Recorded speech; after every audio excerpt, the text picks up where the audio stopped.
previously, and I don't know, it's one of the podcasts there that the folks can see if they want to see it. I had a picture that I found very intriguing. It was a picture of Dick Van Dyke and Paul McCartney, and someone to me in the middle of them who looked like Mary Poppins. What's her name there? Julie Andrews. And Dick is smiling at Paul, and Paul is looking at the camera with a very skeptical look in his eyes, and he's got a cigarette. And so I posted it, and I'll post it now, the picture, because I asked the people in the comments, who is that lady in the middle? I think to me, it looks like, I was going to say Mary Tyler Moore. What's her name? Julie Andrews? And someone said, no, it's Jane Asher, who was Paul's girlfriend. And then the guy who was correct, no, it's Dick Van Dyke's wife at the time, Margie Willett. Wow.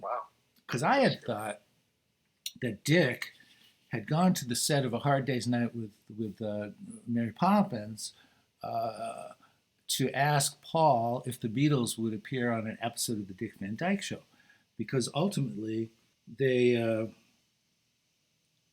Paul must have said no, and then they did a thing called The Redcoats Are Coming, an episode of Dick Van Dyke, which was sort of a tribute to Beatlemania. And sort of a parody of it at the same time. A very funny episode. I'll see if I can put a link in the description. I know you've seen it. But and Chad and Jeremy were the ones who portrayed like the British invasion group that was going to be on the Alan Brady show. And just pandemonium breaks loose because they're in, these big stars are in New Rochelle, New York there.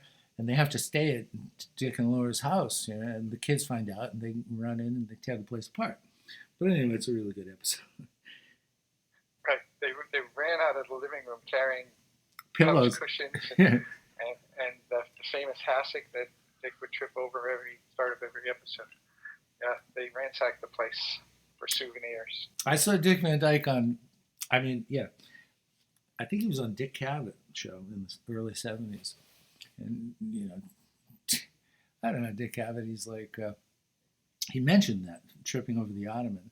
He said, boy, that must take its toll doing that every week. And Dick Van Dyke says, no, we did it once. You think Dick Cavett would have a little more savvy than that?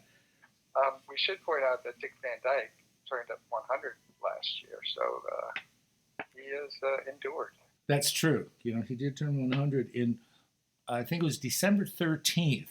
I'm no expert, and the internet is not open, so I'm not researching these things as we talk.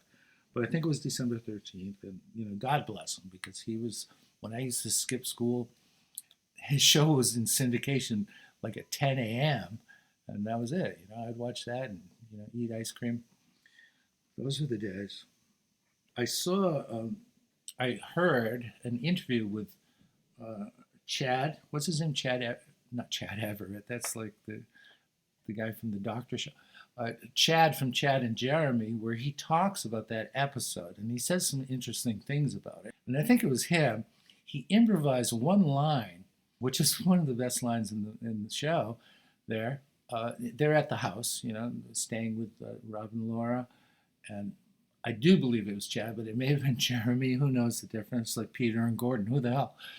But he's walking through the living room, and Dick and Laura are following him. And he points at a piece of furniture there, and he says, oh, you know what we call that back in England? And Dick goes, no, what? He says, a chair.